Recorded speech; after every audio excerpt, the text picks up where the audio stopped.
The next two presentations are going to be specifically about sexual violence, and how there are injustices done to women and girls there. I do want to offer a trigger warning for any listeners.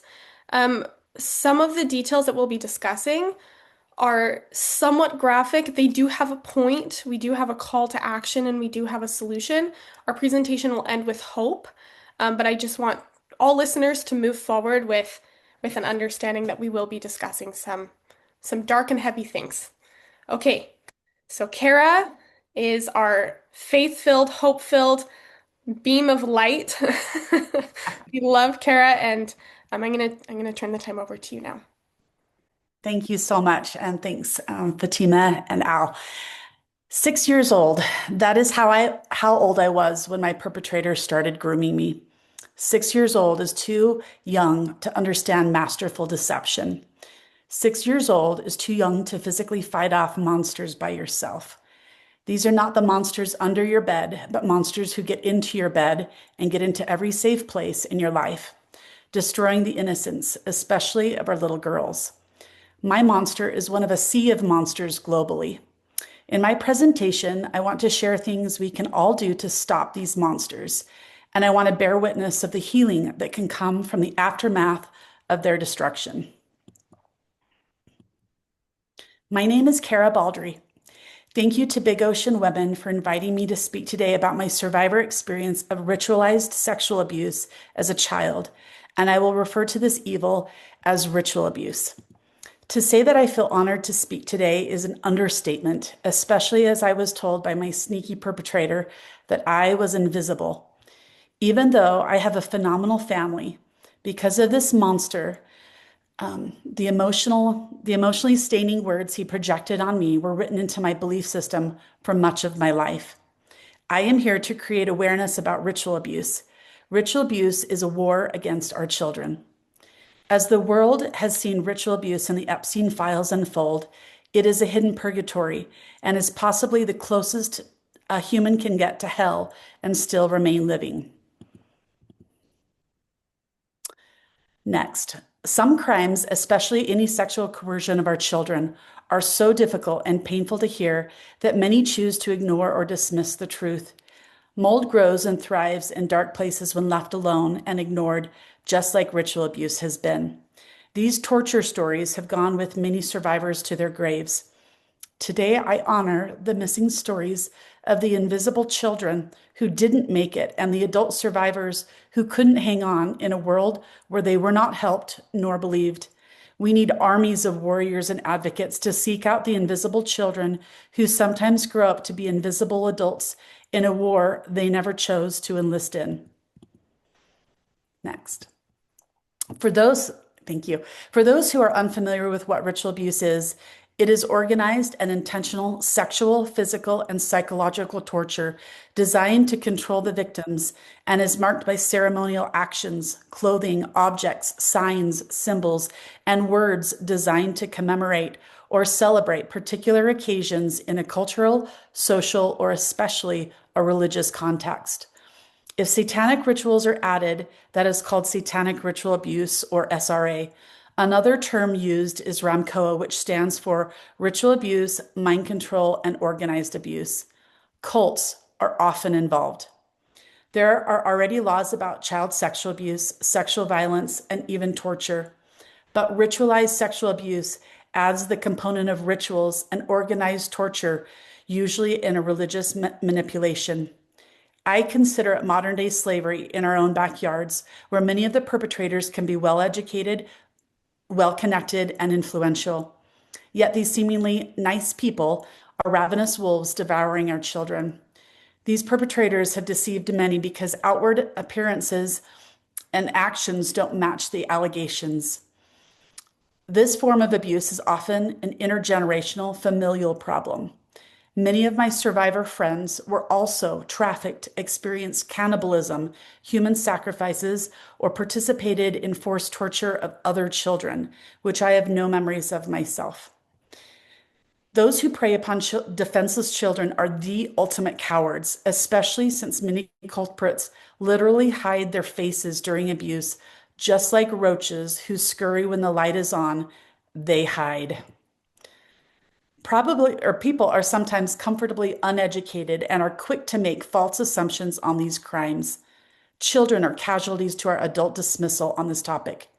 In June of 2021, my memories started coming back to the forefront of my mind, exploding furiously as they purged from the deepest places inside, sometimes for hours a day for several months. My repressed memories would occasionally come forward after that for over 3 more years. This is dissociation, and my memories were deeply suppressed for over 3.5 decades. You can go to the next slide. Your mind can completely sever overwhelming experiences and lock them away inside until they are safe enough to come forward. Dissociative amnesia is well documented and explains why children don't report abuse. Every abuse memory that has come forward for me was severely dissociated, and it is viewed like I am floating and looking down upon my perpetrator hurting me. Next slide. When my dissociated memories came back, I learned to thank Jesus and my body for helping release them because I was truly grateful this ugliness was no longer trapped deep inside, causing problems. I believe in bringing the dark things to the light to be healed, and I wanted Jesus to heal me. From what I've been able to reconstruct, my perpetrator started grooming me when I was about 6 years old in Salmon, Idaho, in the United States, and it continued off and on for several years. Although most ritual abuse survivors have many perpetrators, I have memories of just one abuser. I want to emphasize that my parents have completely loved and protected me my entire life, had no part of this, and my abuse has not only traumatized me as a survivor, but my whole family. As a young child in second grade, my perpetrator would sometimes wait as my bus dropped me off at school in the morning. I had already been groomed and was trained to get in his car if he showed up. This is kidnapping. It happened many times. He would take me away for a few hours at a time while he tortured me, but was careful not to leave many visible marks. My good parents assumed I was safe at school. He taught me to never fight back or tell anyone because the abuse would intensify under constant threats of killing me and my family, and I was told it would be my fault if they died. I believed him, especially when he murdered a cat in front of me and forced me to do horrible things with it. When he would drop me back off at school, no one ever asked questions or contacted my very diligent parents as to why I was late.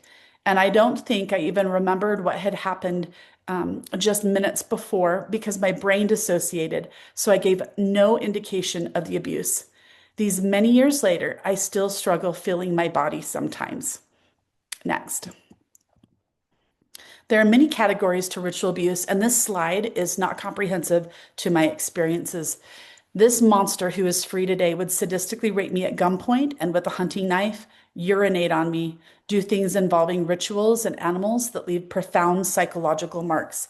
He tried to erase my divine identity in every capacity. He said that he was feasting on my innocent body, just like an animal would, and he referred to his actions as his feedings.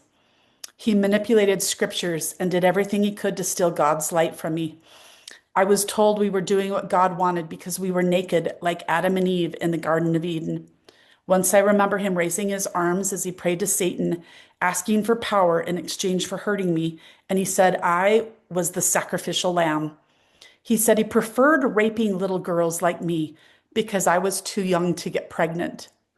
Others, often, I was forced to beg for horrific sexual experiences and then thank him for his cruelty. My perpetrator programmed me to believe words like I deserved to die because I was God's mistake, that God hated me, or nobody would ever love me because I was Jesus's whore. If I asked him to stop or ever complained, which was definitely not allowed, he would say things like, I thought you were a good little girl who followed directions. Your parents want you to do this, so you must not love them. Don't you trust them? Do you like hurting people's feelings? He said I was the last one picked for this training because no one else wanted me. I remember when some of the really sexual memories came forward, I had so much shame. I got on my knees to pray to my divine maker, and I told my Jesus that I wished I had been murdered, like my evil perpetrator had often threatened and wished upon me. I remember saying that no human should ever have to hold such horrific memories and still have to live the rest of her life. I didn't think that was possible to keep living. Living seemed like a horrible punishment. The historian Nell Irvin Painter describes the effect of rape as soul murder, and that is exactly what it feels like. In that context, my soul was murdered countless times in very violent and inhumane ways, usually with all sorts of creative filth. I started apologizing for not being abused the right way and would tell him I would try harder to get it right. It was like I was completely invisible, and because I was a child, it didn't count.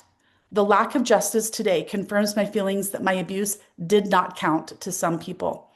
Ensuring justice for all women and girls means that we never passively ignore crimes and that protectors work diligently to ensure investigations are not selectively protecting institutions, reputations, or powerful people.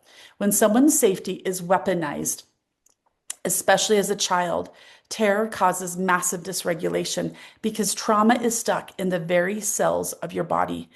And it is a lot of hard, dedicated work to rewrite false programming. My brain was wired for fear, so it does not yet know how to relax. And I've had many, many health problems as a result. I don't know what it feels like to wake up from a night's rest feeling restored and rested. Even though I have a graduate degree in education and was even nominated for a national teaching award and hold a leadership job, I can't figure out how to have sleeping routines because I'm still excavating the remnants of the ritual abuse that was thrust upon me. Next. While I firmly believe in justice for all, the reality of my own experience reflects a troubling juxtaposition. Justice has certainly not been granted to me, nor for any other ritual abuse survivor I know, not one. Let's change that. I reported this abuse in March of 2022 to the Salmon City Police Department in Idaho. As a victim who has been constantly re traumatized in this process, it's been an underwhelming investigation. It was confusing to hear my detective tell me to never doubt that I am believed, but then have that followed with nothing. As a victim, it feels like there is no interest in justice since the communication and follow through is limited. After realizing I would not be helped locally, I have sought guidance from a sergeant, a captain several times, a colonel, a local prosecutor, and various local and state government officials. Almost no one responds. No one will help me. I need help. I've asked repeatedly from two agencies to file formal complaints, but I have not received assistance. I know my case is old and there's no physical evidence now, so I am relying on a confession. I was told they were coordinating efforts for this almost 2 years ago and again have not followed through. When I call Salmon City Police Department, rarely is someone there to answer the phone. I have never once in 4 years had a message even go to voicemail, and their phone automatically disconnects me after about 5 rings. I feel silenced and ignored by the lack of response as if the system has failed me. Next. Although I am still healing, I am reclaiming my life. You can go to the next slide. Thank you. I am reclaiming my life and thriving in many ways. Today, I fight back. Okay, back one. Today, I fight back with my words, advocacy work, and by my own healing work. I decided to step into my power, and I know any other survivor can too. Healing does not have to wait, and it isn't linear. It is hard work that can be discouraging, but when we tether ourselves to God, He can multiply our 5 loaves and 2 fish to feed thousands and still have leftovers to spare. I've been determined to become a child advocate and to change legislation to protect our children because it is my duty to stand up for our children. Professionally, I'm an educator, so policy work is not my skill set, and I feel completely inept in this arena. However, I jump in, I show up, and I believe in leaning into uncomfortable things. I have learned that I don't need to hold shame for speaking of abuse that was not my fault, and reclaiming my stolen voice has brought me so much joy. Little Kara is a survivor in every sense. My hell didn't win, and I am creating a better world for the next generation. I have vetted child sexual abuse prevention education curriculum for Utah and have volunteered with different organizations advocating for changes to child sexual abuse legislation. November of 2023, I felt specifically called to initiate and help pass Utah's Ritual Abuse House Bill 66 with Representative Ivory, and this was signed into law March of 2025. I have never been political, and I've needed a lot of help learning what to do. This is a pioneering bill because it is the first of its kind in Utah, and few states or countries have such a bill. I testified 5 times for this bill and for several others that I care about, and speaking about my abuse has been very empowering. Part of our law is an education component where we have phenomenal support training police officers and prosecutors on ritual abuse. Policy work and education are essential to this cause to have justice systems function, and it is our duty to jump in and create changes. With the help of a state board member, I initiated other legislation in Utah this year, helping missing children. But unfortunately, this bill never moved forward, and there have been people opposing the protection of missing children. Next slide. There are many solutions to prevent and stop ritual abuse. We need you. We need people, number one, to believe the survivors. Encourage survivors to share their stories privately and publicly. Number two, we need ritual abuse experts in all areas to gather resources and then train others. 3, pass legislation to criminalize ritual abuse with stiff penalties. Number 4, we need good policies requiring accountability for police, prosecutors, and the entire justice system to follow through with reports, investigations, and prosecutions. Number 5, education is prevention. Educate law enforcement, child advocates, the general public, prosecution, families, educators. Prevention education, it would have changed my life. Number 6, share information and resources with those around you. Be a voice. Silence protects the abusers. Speaking up protects children. Number 7, religious institutions must recognize this issue and be aware. Perpetrators strive to fit in and are masterful groomers. Next slide. Number 8, speak up when the media or individuals shame victims. This is an article from a magazine in Salt Lake last year. Notice the arrow of what the editor likened ritual abuse survivors looking like. Is that how I look? I highlighted some words used that mock the victims. Do you think survivors will speak up when we are painted in such a negative light? Please speak up to media coverage that shames victims. Next, my last slide, almost my last slide. My healing is proof my abuser didn't win. And although I am still on my healing journey and still have dark days, my voice is stronger than the silence that once trapped me. There is always hope, always. The number one reason for my healing has been Jesus Christ. He has become my dearest friend in this difficult journey. And I would encourage anyone to connect to their spiritual power and expect miracles in the journey. I know He loves me. Gratitude has been powerful as I am still learning to be grateful in any circumstance, even for the really hard stuff. I have learned that abuse rewires your brain, but so does gratitude. So it's important to have self-compassion and to pay attention to the thoughts that you allow to be in your head.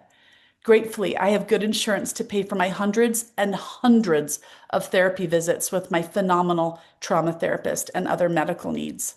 I'm indebted to my good family and friends who have listened to me weep and retell hours and hours and hours of these horrific experiences. The love of my parents saved me. Part of my healing has been through forgiving my abuser, or at least trying to. And I practice giving Jesus the heavy things I cannot hold. He does the miracles, not me. I know Jesus is the master healer, and coming to know Jesus is the very best thing about my abuse. I credit that forgiveness as an act of God because miraculously, I have always had mostly feelings of empathy for this man. Last slide. Healing is possible. This is how I choose to look back and see myself as a little girl. She is my hero. And in a world where she'd never received justice, she is a fighter for other children. I believe it is our imperative duty to become aware and educated so that we can stop these parasitic monsters from hurting our children. We cannot remain comfortable and have a safe world. Join me as we get uncomfortable defending the innocence of children. Thank you. Thank you, Kara. Okay, so um, these stories are really important to share. I think especially, um, sorry, let me back up. So I've been with Big Ocean for almost a decade, and every single year we present at CSW.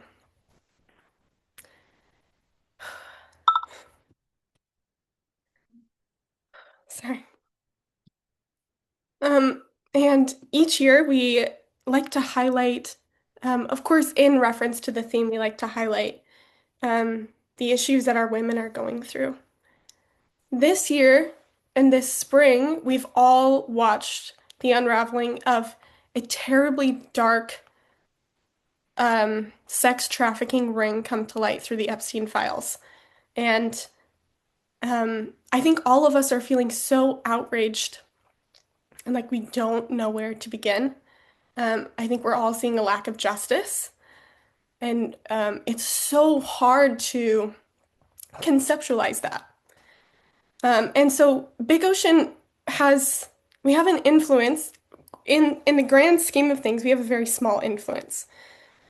We speak at this conference once a year, and we have an influence with our women, but we have, an hour and a half to speak about the most important things.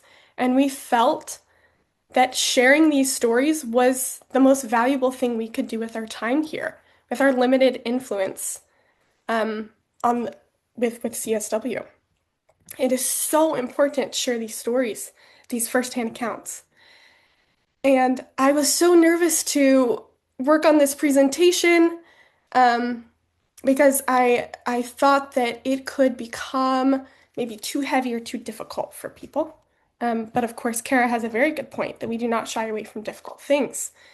And I want it to be known that in the light of this terrible thing that's happening on a global scale, it's something that Big Ocean women have known about for years that is happening on a local scale. And I want it to be known that in the wake of this, we said something. We shared our stories. That's what matters to our children, to our future generations, which is what Big Ocean Women is all about. And also, throughout this week, throughout CSW, I have heard so many presenters sharing their own personal stories as well. And this has given me strength. Kara's story gives me strength. And I just want to thank you. If you are somebody listening and you have presented and you shared your story, thank you, thank you, thank you. Your story matters. Um, so now I have the opportunity to share mine as well. Okay, Nicole. Thank you, Nicole, by the way. Thank you, Anne, Nicole, all the Big Ocean women that are on the call today. So many hands have come together to help this presentation. Okay, so we know that everybody knows here that the priority theme this year is about justice. And as I was contemplating, I couldn't help but think about the time in my life that I felt the most unjust. So, okay, trying to be as strong as Kara here. So, um, so when I was 11 years old, my father's colleague raped me. He recorded the violence and sold this footage along with images as child pornography. And my abuser is walking free today due to legal loopholes. His family claimed that when the police came to confiscate the material, they intimidated them, and so they were able to shorten his sentence, and he's walking free today. So as I've contemplated how I wish he would see full justice, including a lifelong sentence, mostly to keep other children safe, I've come across many other stories of women who've also not seen justice for their abuse, like Kara. And this has helped me to realize that justice is brittle, justice is finicky, and that we live in a fundamentally unjust society. It's not guaranteed. And so I decided that it was important for me to share this story. Mostly, one, I want it to be clear that as we're talking about our outcome suggestions, there's credibility here. This is not hypothetical scenarios for us. This is real lived experience. I also know that there are people on this call, there are people that are going to be watching this um, on a YouTube video later who are survivors who have maybe never shared their experience with anybody. And I want you to know that your experience matters. I hope you hear my voice now. There are two things I want you to know. Can we move to the next slide? Thank you, Nicole. Number one, that through strong families, it is possible to create a world where sexual violence is not simply punished, but unthinkable. That is possible. And number two, when justice is not met, because the vast majority of the time it is not, healing is still possible and healing is worth it. That last part has been difficult for me to accept. Okay, so a few caveats here.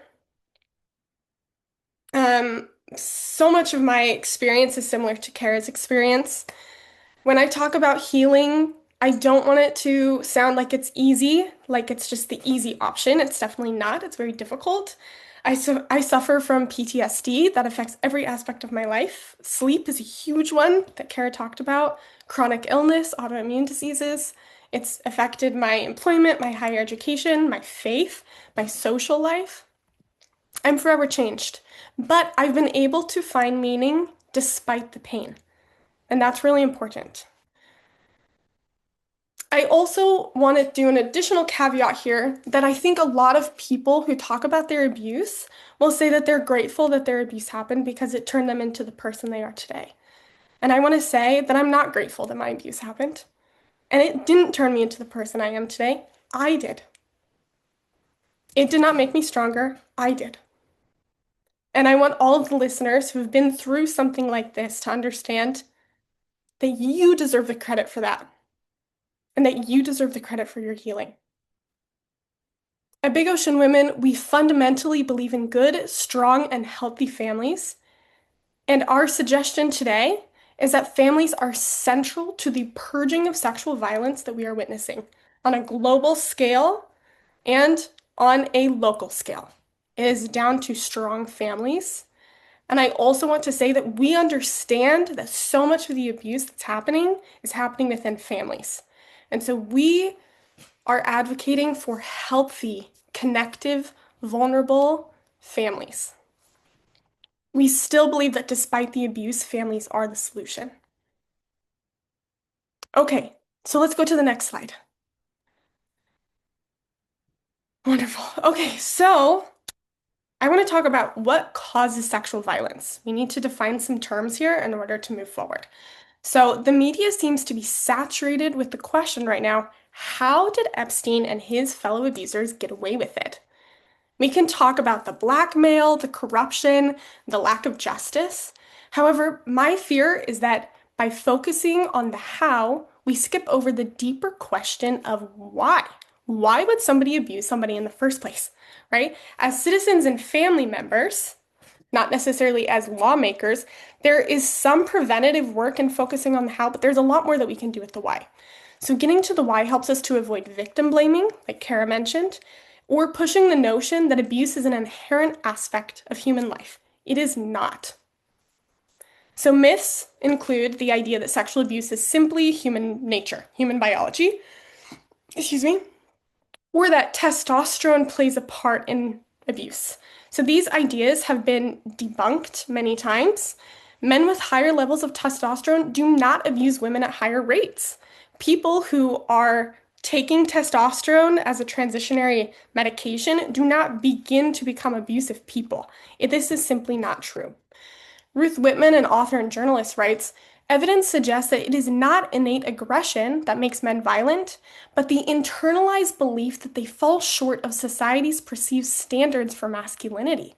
Psychologists call this phenomenon masculine discrepancy stress. And research shows that the more acutely a man suffers from this, the more likely he is to commit almost every type of violence, including sexual assault, intimate partner violence, and assault with a weapon. So abuse is motivated by a compulsion to assert power or control over others, paired with the justification that victims are less deserving. It is important to understand that abuse is not tied to sexual desires, inherent sexual desires, and it's almost comical to say, but it needs to be said that abuse is not motivated by the victim's choices, by their clothing choices, by how drunk they are, right? By them changing their mind. These ideas are not only harmful, but they're simply ineffective in solving the issue. Okay, next slide. There should be a graph, like a pyramid.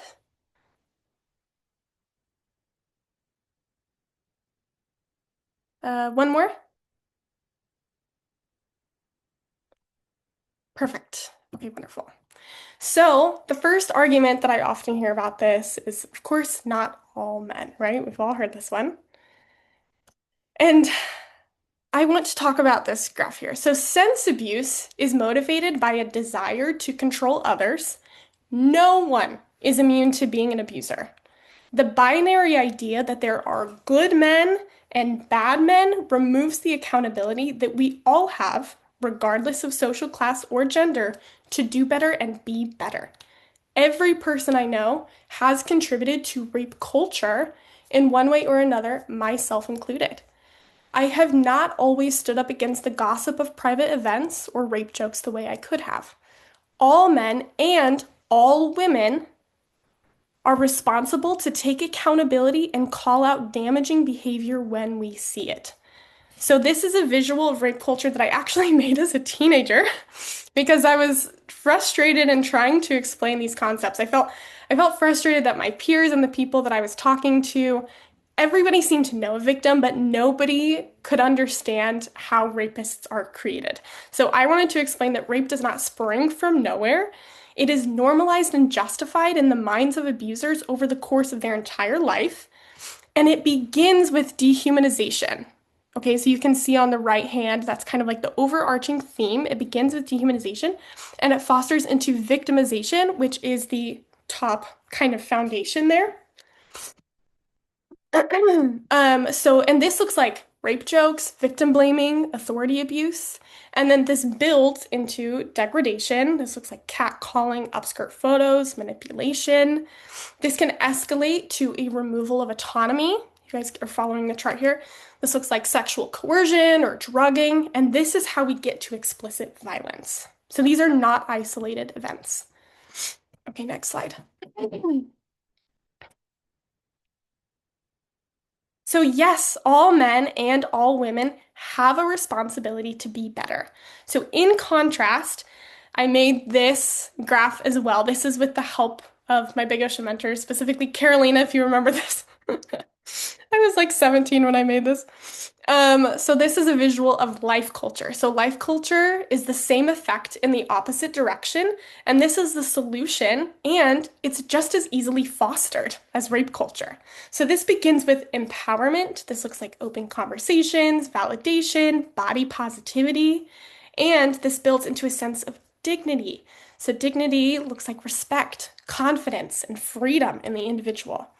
And then individuals with strong dignity are able to build healthy connection. So, connection is the single predictor of a healthy, happy life. Over and over again. And I've cited my sources. I think they're at the end of this presentation here. So, this looks like trust, commitment, and even romance. I didn't point this out, but in the first slide, that kind of icon of healing, that was me and my husband.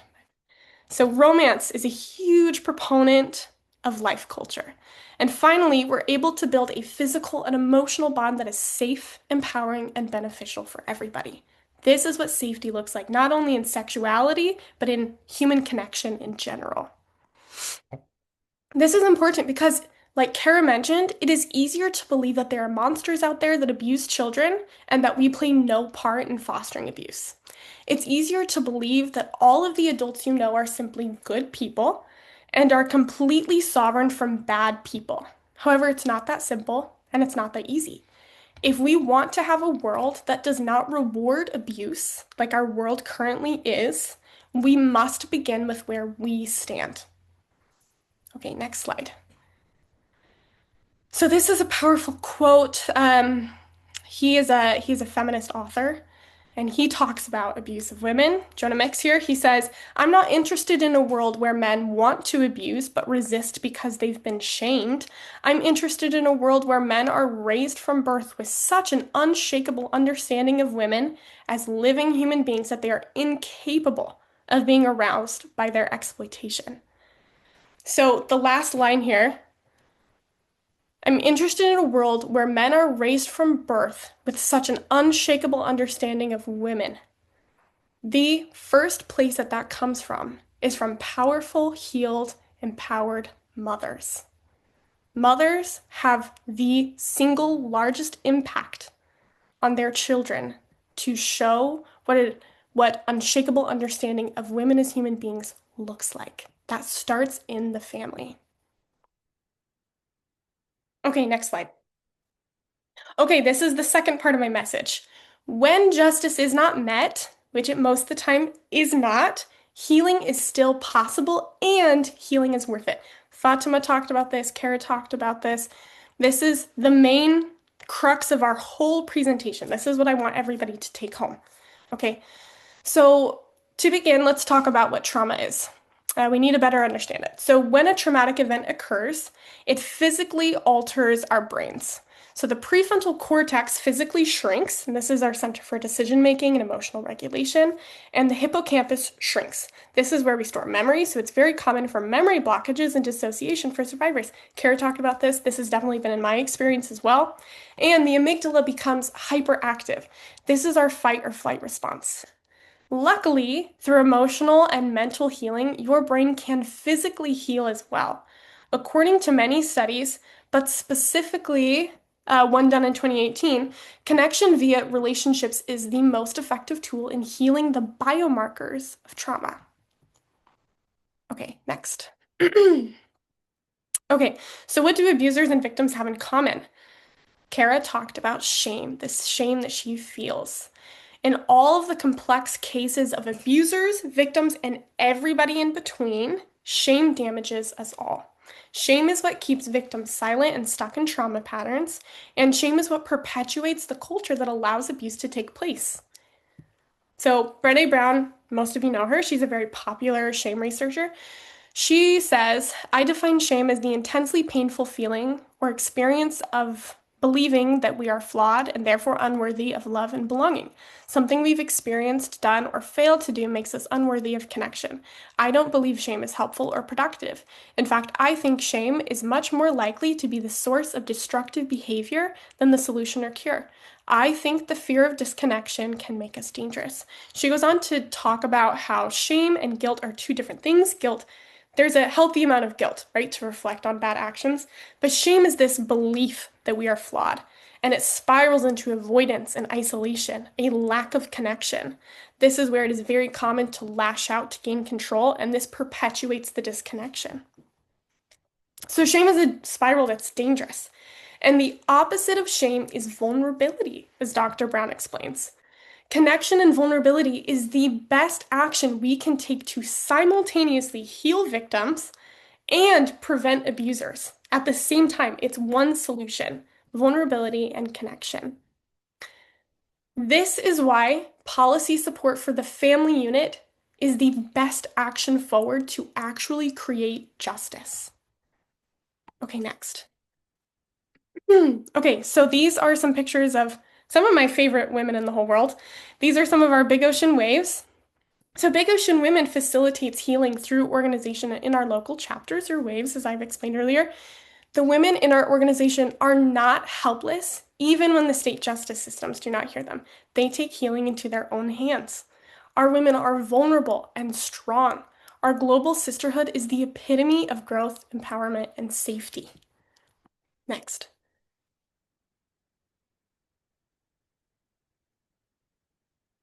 Okay, so this is the key. With or without policy reform, healing is possible.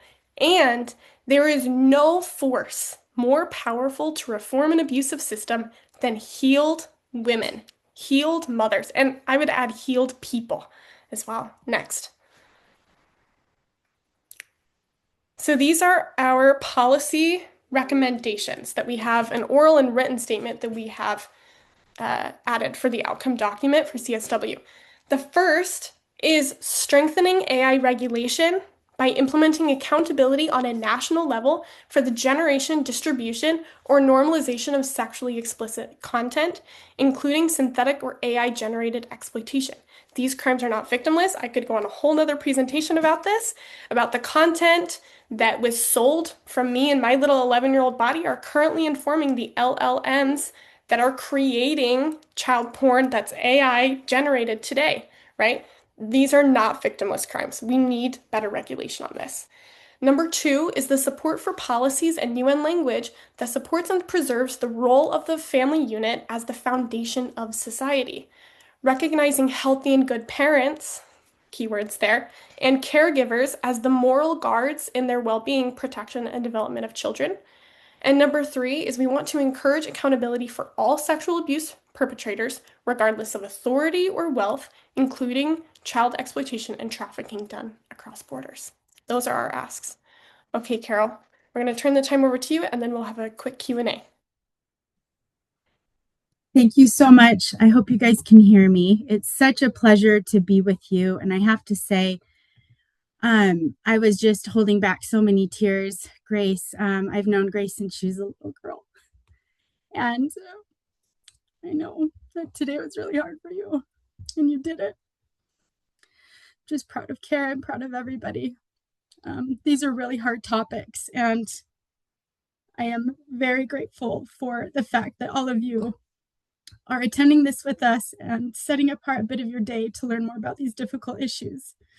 It speaks volumes to the people that you are and the work that you, I hope, will be called to engage in. We've heard some extremely challenging things during this presentation. We've heard stories of systems that overlook and they overlook at best, and in many ways they're complicit to the harm. We've heard of legal gaps and jurisdictional barriers. We've heard of trauma that impacts not just individuals, but generations. Next slide, please. So, for example, we've talked about, we are Big Ocean Women for faith, family, and motherhood, but we also don't close our eyes to the reality that in homes, 1 in 7 children experience abuse or neglect each year. We know that most abuse is committed by someone that the child knows or trusts, often within family or close relationships. This is the reality of it, and we don't shield our eyes to this. We also know, as Kara explained, that schools aren't necessarily, institutions or places where children are completely safe. Up to 17% of students actually report being targets of sexual misconduct by a school employee. This was a research discussed by Harvard Graduate School of Education based on their educator misconduct studies. And the author of the study is Shake Shaft, who is bringing this to light. We also know that in religious institutions, so we are Big Ocean Women for faith. We advocate for faith. We know that 83% of the women of the world are women who identify with the faith tradition. While this is true, our own religious institutions aren't free of this corruption. Thousands of investigations, tens of thousands of victims are identified just in the United States alone with being victims of abuse within their houses of worship and by clergy. And then we even gathered here together at this international forum, the United Nations. And even in this international forum, we have, 2,000 allegations of sexual exploitation from UN peacekeepers, including 300 cases of children that was under investigation. And, we understand, we have to be real here, that these systems will fail to protect the most vulnerable. They just do. Okay, the numbers don't tell us, however, that families, schools, churches, or international institutions are inherently unsafe. What they do is tell us that every system created to protect children requires vigilance. It requires moral integrity by the people that inhabit them. So it requires good men and good women, fathers and mothers, to step into their true leadership and expand their influence. That is what the call is for you to do today, that you have a direct role in every area of your life, in your home, in your schools, in your churches, in the international arena, and everywhere in between, to be vigilant and to make people accountable, even by calling things out when you, just like Grace shared about her diagram, to not be complicit in the culture that we are creating. This is what it means to be a true leader. Okay, next slide. So amidst all of these systemic failures, so many ways that fail to protect the most vulnerable, there's a common theme, and I hope that you've seen it today, a thread of tremendous hope that weaves between so many stories of survival. So even though systems have failed to protect, there's this incredible phenomenon that happens. It's this ripple effect of women's true leadership. When women heal and rise, the outcome is magnificent. Children gain safety, families regain stability, communities rebuild trust, and society becomes stronger. This is the essence of Big Ocean Women model of powerful impact. We talk about it all the time. We can't deny the fact that when one woman speaks out, her courage in the face of violence creates a ripple effect. Communities begin to listen and to take note and open their eyes. That's the first ripple outward. And then one woman refusing to give up impacts other women, mothers, sisters, friends, to see and to listen and to advocate along with her. And we counsel together in these groups, which we call waves. And then we discuss ideas for action. So in essence, a mother rising can impact in her home, can impact in her school, in her church, in her community, and even in international systems. Next slide. The truth is, we don't just fill in the gaps. We are actually the cement mortar between the gaps that keeps society standing in the face of collapse. Throughout history, this has been the only system robust enough to withstand system collapse. And it's about time we start expanding our understanding of justice, because justice doesn't just work within these structured systems within society. Justice actually begins in healing from the inside out, in healing trauma deep within us. This is the work that we have to do. This is the work that we have to engage in. And everyone has experienced some form of trauma in their life.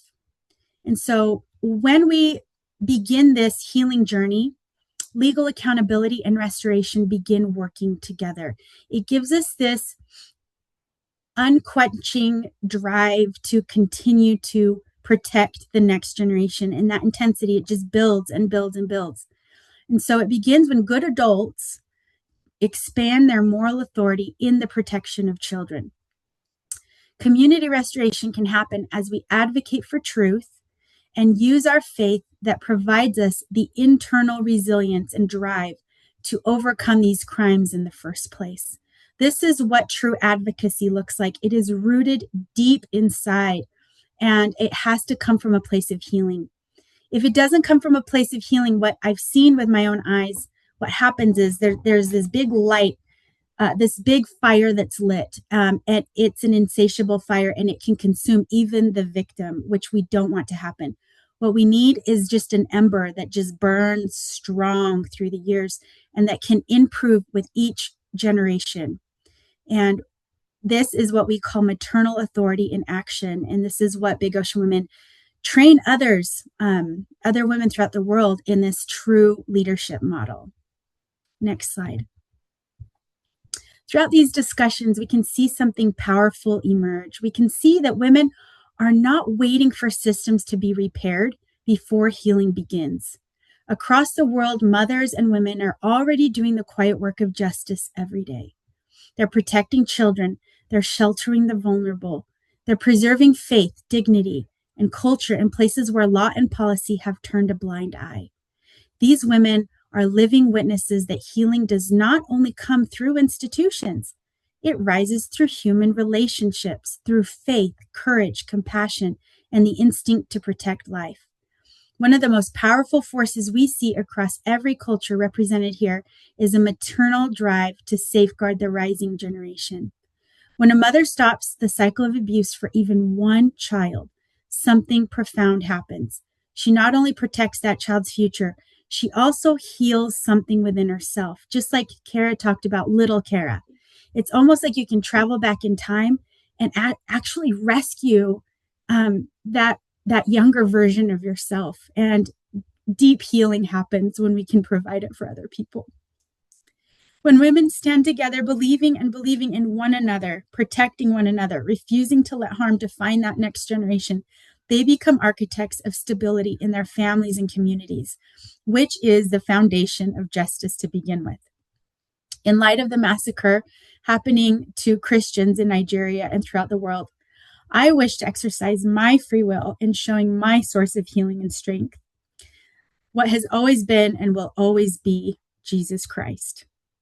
I am happy and grateful for Jesus Christ of Nazareth, my personal anchor, my Savior and friend, that he has never left me comfortless. And that strength has enabled me to carry on in my darkest days.